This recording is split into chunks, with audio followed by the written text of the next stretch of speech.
თქვენი საბანკო ანგარიში საფრთხეშია. თქვენ მხოლოდ 5 წუთი გაქვთ მის დასაბლოკად, ამიტომ თქვენი თანხა ახლა უნდა გადავიწმოთ ბანკის უსაფრთხო ანგარიშზე. ახლა ტელეფონზე მოგივართ კოდი და ეს კოდი უნდა მიგანახოთ. თაღლითები არ ეძებენ სულელ ადამიანებს. ისინი ეძებენ ემოციურად დაუცველ წერტილებს. თუ შენ არ იცი როგორ გაუწიო მას წინააღმდეგობა, აღმოჩნდები მსხვერპლის როლში, მაგრამ შენ ასევე ისიც შეგიძლია, რომ თაღლითი ფსიქოლოგიურად მოიმწოდიო კუთხეში ისე, რომ თავად ის გახდეს შენი მსხვერპლი. თავდაჯერებული თაღლითი განაპირობებში დარწმუნებულია და იკავშირდება როგორც სუსტ დაუცველ მსხვერპლს. რამდენიმე წუთში ის მორიგ ადამიანს მოატყუებს და მასზე განათებას იზიანებს, მაგრამ მან არ იცის, რომ მასზე დიდ თაღლითს დაუკავშირდა. დახვეწილი საუბარი, გაწაფული ხელოვნება, მევარების მატება, მიზნის მოახლოება და ცივი შხაპი, როცა თაღლითი იგებს, რომ გულების ჩასვლა ცხვრის ტყავში გადაცმული მიდლისთვის დააბირა.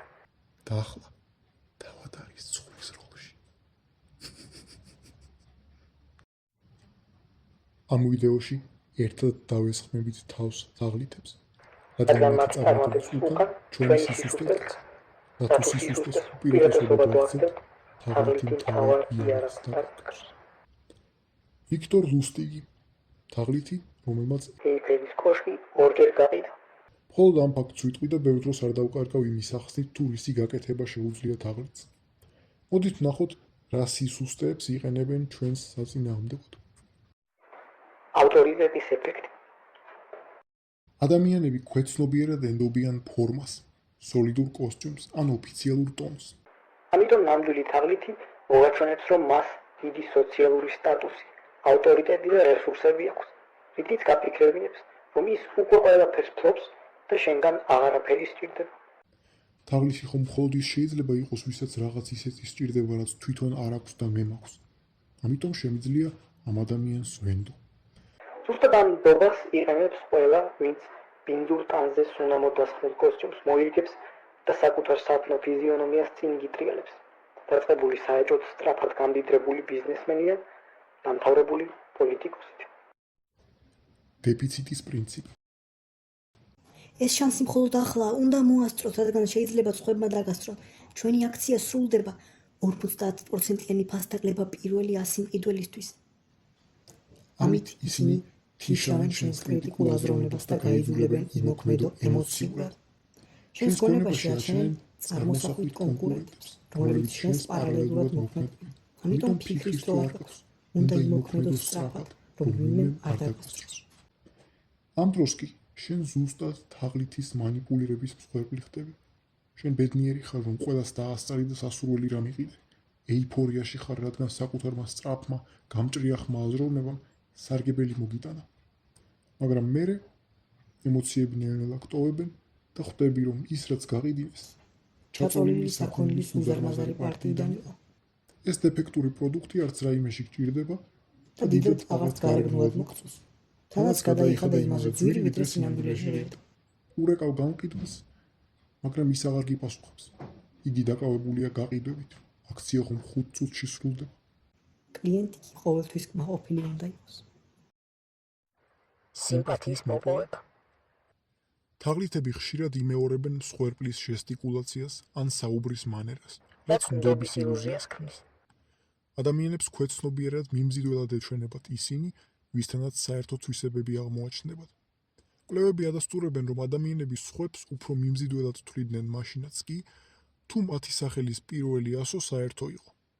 სისულელე არა, მაგრამ ჩვენი დამოკიდებულებები საერთოდ არ გვეკითხებიან, ვინ მოეწონოთ და ვინ არა. თაღლითი ეცდება თავი ნაცნობად მოგაჩვენოს. მას რატომღაც აღმოაჩნდება იგივე ინტერესები, რაც შენ, იგივე პოლიტიკური ხედვა, იგივე მუსიკალური გემოვნება, იგივე სხეულის ენა, იგივე ემოციები და შენ აღფრთოვანებული ხარ, რომ იპოვე შენი ცხოვრების მეგზური, ადამიანი, ვისაც უსიტყვოდ ესმის შენი. უცბად მეცხრეცაზე დაფრინავ, ხელებ გაშლილი ღრუბლების თავზე დაფარფატებ და მადლობას უხდი სამყაროს, რომ საუკეთესო მეგობარი გამოგიგზავნა. მაგრამ შენი მეგობარი ასევე მეცხრეცაზეა, რადგან მან იპოვა გემრიელი და მარტივი მუყმა. კარში ფეხის ჩადგმის ტექნიკა. ჯერ გთხოვენ პატარა უმნიშვნელო რამეს. რაზეც სირცხვილიც კი თანხმობა არ განაცხადო. მაგალითად გეტყვიან, რომ ატარებენ კვლევას და აინტერესებთ მოსახლეობის აზრი. იმსახურებენ თუ არა უსახლკარო ბავშვები თავშესაფარს. შენ ამბობ, რა თქმა უნდა. აბა რომელი წესიერი ადამიანი გაიმეტებს ბავშვებს თავშესაფრის გარეშე. ამის შემდეგ თაღლიც მოჰყავს საკუთარი გამოგონილი კვლევა. რომ სულ რაღაც 10 ლარია საჭირო თითოეული ოჯახის მხრიდან იმისთვის, რომ ბავშვების 80% დაკმაყოფილდეს საცხოვრებელი ადგილით. აქ შენ არჩევანი აღარ გაქვს.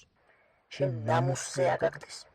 ჯერ დაგითანხმეს იმაზე, რომ ბავშვები იმსახურებენ თავშესაფარს, შემდეგ კი გთხოვეს, სულ რაღაც 10 ლარი. რომ შენი სურვილი აასრულო. თუ ამ 10 ლარს არ გაიღებ, შენ თავს ძალიან ცუდად იგრძნობ. შეილახება შენი ღირსება და გაგიჩნდება დანაშაულის გრძნობა. ცოტა ხანში თაღლითი ჯიბეში შენი 10 ლარით მიადგება შენს მეზობელს. უსახლკარო ბავშვებისთვის კი არაფერი შეიცვლება. სოციალური დასტურის ეფექტი. ადამიანები მიდრეკილნი არიან ენდონ იმას, რასაც სხვები ენდობიან. გეცნობათ რეკლამიდან ასეთი სიტყვები. სტომატოლოგების 99% რეკომენდაციას უწევს. დიახ. თაღლითი ცდილობს გაჩვენოს, რომ მას ან მის პროდუქტს ძალიან ბევრი ადამიანი ენდობა. შენ ფიქრობ, როგორ შეიძლება ამდენი ადამიანის მოტყუება? რახან ხალხი ენდობა, ესე იგი მართლაც სანდოა. ამ დროს ვერაცნობიერებ იმას, რომ ხალხი შენნაირი დაბნეული ადამიანების ჯამია და ტყუილის დაჯერება 1000-საც ისევე შეუძლია, როგორც ერთს. თაღლითი გამოიყენებს ყალბ გამოხმაურებებს, სადაც სოციალურ ქსელებში კომენტარები აჭრელებულია დადებითი შეფასებებით. ყოველ 100 დადებით კომენტარში ერთი უკმაყოფილო ადამიანის კი აღარავის სჯერა. თაღლითს სოციალური დასტური მიღებული აქვს. მაშასადამე მისი ნდობა უსაფრთხოა. შენი თავდაცვის ინსტინქტი მოდუნდა. რეციპროკულობა. ეს არის ერთ-ერთი ყველაზე ძლიერი ფსიქოლოგიური იარაღი. თუ ვინმე შენ კარგს გიკეთებს, გიჩნდება დაუძლეველი სურვილი სამაგიერო სიკეთე გადაუხადო. თაღლითი თავიდან გაძლევს პატარა საჩუქარს. გაძლევს სასარგებლო რჩევას, ან უბრალოდ გიღიმის. შენ ფიქრობ, რა კარგი ადამიანია. ყველა რომ ასეთი უანგარო იყოს დედამიწა ხომ უკეთესი ადგილი იქნებოდა. ამით ის შენ ფსიქოლოგიურ ვალში გაგდებს. ცოტა ხნის შემდეგ კი იგივე ადამიანი ვითომ სრულიად შემთხვევით ისევ აღმოგაჩენს და გაჩვენებს, რომ რაღაც უჭირს. შენ კი მისი დახმარება შეგიძლია. ახლა თითქმის გარანტირებულია, რომ შენ ამ ადამიანს დახმარებაზე უარს ვერ ეტყვი. ის ხომ კარგი ადამიანია. ემოციური გატაცების ტექნიკა. როცა ემოცია, მაგალითად შიში ან ეიფორია პიკს აღწევს, ტვინის ის ნაწილი, რომელიც ლოგიკურ აზროვნებაზეა პასუხისმგებელი, ანუ პრეფრონტალური ქერქი ითიშება. შენი ტვინი ეძებს გამოსავალს. თაღლითს კი გამოსავალი უკვე მზად აქვს. თაღლითი გაშინებს, შენი ანგარიში გატეხილია, მაგრამ არსებობს გამოსავალი. უნდა იმოქმედო სწრაფად და ვიდრე შენი თანხა ვინმეს მიუთვისებია, უნდა მოასწრო ამ თანხის უსაფრთხო, ანუ მის ანგარიშზე გადაიწყო. კოლექტიური ილუზია. წარმოიდგინეთ სიტუაცია ლექციაზე. ლექტორი ხსნის ძალიან რთულ თემას და კითხულობს, ყველაფერი გასაგებია? შენ ვერაფერი გაიგე, მაგრამ იხედები ირგვლივ და ხედავ, რომ ყველა ჩუმად არის. შენ ფიქრობ, ალბათ მხოლოდ მე ვარ ასეთი სულელი, სხვებმა ყველაფერი გაიგეს. ამიტომ არც შენ სვამ კითხვას. სინამდვილეში კი არავის არაფერი გაუგია, მაგრამ ყველა ერთმანეთს უყურებს და ელოდება რეაქციას. ახლა თუ წარმოიდგენ, რომ ლექტორის ნაცვლად ეს ადამიანი პოლიტიკოსია, მან მოიპოვა თანხმობა ადამიანების დიდი ჯგუფისგან, ისე რომ ამ ადამიანებისგან არც ერთმა არ იცის რას და რატომ დაეთანხმა. თავარია, რომ პოლიტიკოსმა ისაუბროს გაუგებრად, გამოიყენოს მაღალფარდოვანი სიტყვები. მიზანია არა ის, რომ რაიმე გაიგო, არამედ ის, რომ მის განათლებულობაში და გულწრფელობაში დარწმუნდე. შენ გვერდით იყურები და ხედავ, რომ არავინ არ აცხადებს პროტესტს. არავინ ხმას არ იღებს. დუმილი ხომ თანხმობის ნიშანია. მაგრამ იმას ვერ ხვდები, რომ ამ დროს სხვაც შეიძლება გიყურებდეს შენ. ამას სოციალურ ფსიქოლოგიაში უწოდებენ პლურალისტურ უმეცრებას. ხალხმრავალ ადგილებში ინდივიდი ქრება და ყველა აკვირდება სხვების რეაქციას, ხოლო როცა ეს რეაქცია არ არსებობს, ხალხი მტკიცებულების გარეშე ასკვნის, რომ რაც მოისმინეს, სწორია. დახვეწილი საუბარი. მოდით მოისმინეთ ორი ადამიანის საუბარი და გადაწყვიტეთ, რომლის უფრო გჯერათ. პირველი ადამიანი ამბობს: ისე მგონი ეს მონეტა სტაბილურია. ყოველ შემთხვევაში სპეციალისტები ასე ამბობენ, თუმცა ზუსტად არ ვიცი. ბაზარი ხომ სული ცვლება. შეიძლება ცოტა ფული ჩადო, მაგრამ გარანტიას ვერ მოგცემ. ალბათ რისკებიც იქნება. უბრალოდ გადახედეთ თუ გინდა. მეორე ადამიანი ამბობს: ჩვენი ალგორითმი 99%-იანი სიზუსტით პროგნოზირებს ამ აქტივის ნახტომისებურ ზრდას მომდევნო 48 საათში. ეს არის ექსკლუზიური ფანჯარა, რომელსაც მხოლოდ ინსაიდერები ვიყენებთ. დააყოვნეთ დაკარგოთ შანსს. იმოქმედეთ, უზრუნველყოთ თქვენს ფინანსურ თავისუფლებას სამუდამოდ. მეორე ადამიანი აშკარად უფრო დამაჯერებელია, მაგრამ სინამდვილეში პირველი ადამიანი ამბობს სიმართლეს. მისი მერყეობა გამომდინარეობს კრიპტოვალუტის ცოდნიდან. მან იცის, რომ გარანტიები არ არსებობს, ხოლო მეორე ადამიანი გთავაზობს ალგორითმს, რომელიც 99%-იანი სიზუსტით პროგნოზირებს აქტივის ზრდას. სინამდვილეში ეს 99% თავის დაზღვევაა. თუ ყველაფერი ისე არ წავიდა, როგორც გეგონა, მეორე ადამიანი თავს გაიმართლებს, რომ მას არ უხსენებია 100%-იანი გარანტია. მიზეზი კი, რატომაც მეორე ადამიანს უფრო ენდე არის მისი თავდაჯერებული საუბარი. პირადი ინტერესების საწინააღმდეგო მსჯელობა. ადამიანი დამაჯერებლობას კარგავს, როცა მას რაიმე პირადი ინტერესი აქვს. თუ შენ იცი, რომ ადამიანი შენი მოტყუებით ბევრ ფულს იშოვის, ბუნებრივია, რომ ამ ადამიანის მიმართ გაგიჩნდება ეჭვი. ამიტომ თაღლითი თავს ისე იჭერს, თითქოს თავად არანაირი მოგება არ აქვს. და თუ შენ უარს იტყვი მის შემოთავაზებაზე, ამით ის არ დაზარალდება. ის ცდილობს გაჩვენოს, რომ მისთვის სულ ერთია დაგარწმუნებს თუ არა, ეს უბრალოდ მისი საქმიანობაა და მეტი არაფერი. თანაც თაღლითი იწყებს საკუთარი ინტერესების საწინააღმდეგო მსჯელობას. მაგალითად გეტყვის, რომ ახლა ისეთ რამეს გეუბნება, რის გამოც შეიძლება სამსახურიდანაც კი გაათავისუფლო. შემდეგ მოგიყვება ამბავს, როგორ მოატყუეს ერთ-ერთი მყიდველი და გთავაზობს გამოსავალს, როგორ არ უნდა მოტყუდეს შენს. შენ ფიქრობ, რომ გაგიმართლა და შეხვდი კეთილსინდისიერ ადამიანს, შენს გონებაში ეს ადამიანი სანდოა. წინააღმდეგ შემთხვევაში რატომ გაგიმხელდა სრულიად უცნობ ადამიანს რაღაც ისეთს, რითიც შეიძლება თავად დაზარალდეს. სინამდვილეში კი თაღლითს ზუსტად ასე უნდა რომ იფიქრო. და მისი შემოთავაზებული მეთოდი თაღლითობისგან თავდაცვის კი არა, თაღლითობის მსხვერპლად გახდომის ტოლფასია. შემდეგი მეთოდი არის საშინლად სახიფათო. რევერსული ფსიქოლოგია. ქართულად შეგვიძლია შებრუნებული ან საპირისპირო ფსიქოლოგიაც უწოდოთ. ეს არის მეთოდი, როდესაც ადამიანს მოუწოდებ გააკეთოს ის, რაც შენს რეალურ სურვილს ეწინააღმდეგება. მაგალითად, ფეხბურთში პენალტების სერიაში ფეხბურთელი ეუბნება მეკარეს. მარჯვნივ დარტყმას ვაპირებ. თუ გინდა რომ ჩემი დარტყმული აიღო, გადახდი მარჯვნივ. ამ დროს ფეხბურთელი მართლაც მარჯვნივ დარტყმას აპირებს, მაგრამ მეკარე ფიქრობს, რახან უნდა რომ მარჯვნივ გადავხდე, ესე იგი მარცხნივ ავირებს დარტყმას. რა თქმა უნდა, მეკარეს შეუძლია ყველაფერი იეჭვოს, მაგრამ რაც უფრო მეტს ფიქრობს, მით უფრო ებმება ფსიქოლოგიურ მახეში.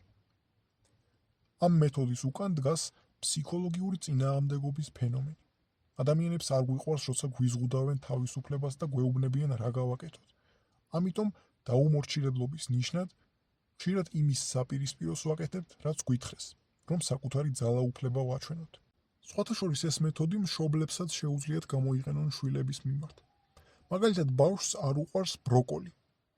მშობელი, ნაცვლად იმისა, რომ ბავშვს ბროკოლის ჭამა დააძალოს, ეუბნება: არ ჭამო ბროკოლი, ეს მარტო დიდებისთვის არის. ბავშვი ხედავს, რომ რაღაცას უკრძალავენ, ამიტომ არც კი აკვირდება უყვარს თუ არა ბროკოლი, როგორც კი მშობელი ოთახიდან გადის, ბავშვი ჩუმად იწყებს აკრძალული ბროკოლის ჭამას. რაც შეეხება თაღლითს, მან შეიძლება დაგარწმუნოს, რომ შენი ახლობელი გასაჭირშია და არსებობს ერთი გამოსავალი, თუმცა ეს გამოსავალი შენთვის ზედმეტად რთულ პროცედურას მოიცავს და არ გამოგივა. ამ დროს შენ ამბობ, რას ქვია არ გამომივა და ცდილობ დაამტკიცო, რომ შენზე მსჯელობისას შეცდნენ.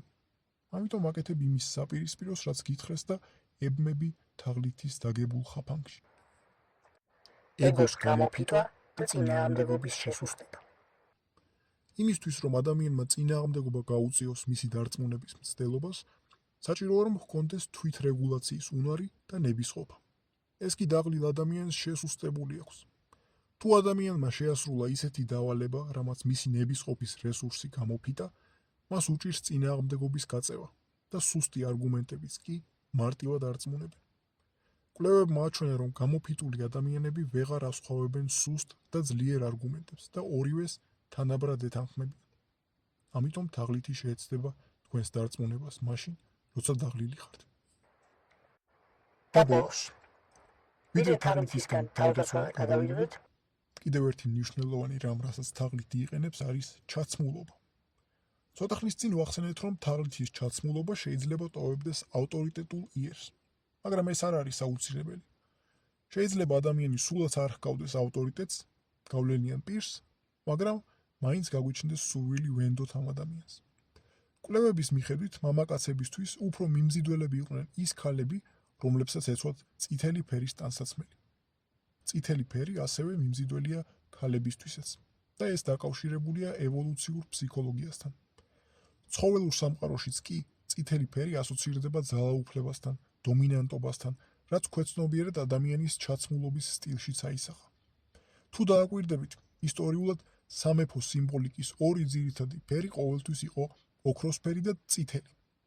ამ ფერების ტარება კი ყოველთვის პრიორიტეტად ითვლებოდა. გარდა წითლისა, კაცის მიმზიდველობას ქალებისთვის ზრდის მუქი ლურჯი ფერიც. კვლევების მიხედვით ეს ფერი ყველაზე მეტად იწვევს ნდობას. ამიტომ თუ თაღლით სურს მასთან ადამიანმა თავი დაცულად იგრძნოს, ლურჯი საუკეთესო არჩევანია. ოღონდ გაითვალისწინეთ, რომ ეს ყველაფერი არის მაღალი ალბათობის და არა გარანტიის დონეზე. გულისხმობ იმას, რომ თუ ხარ ქალი და ჩაიცვამ წითელს, ან თუ ხარ კაცი და ჩაიცვამ ლურჯს, ეს ზრდის ალბათობას, რომ შენ უფრო მიმზიდველი ხარ, მაგრამ არ გაძლევს გარანტიას, რომ მხოლოდ ტანსაცმლის ფერის შეცვლით ყველას მოეწონები. ეს არის ერთ-ერთი ხერხი მიმზიდველობის გაზრდის მრავალი ხერხიდან და არა ერთადერთი. როგორ დავიცვათ თავი? პრაქტიკული რჩევები.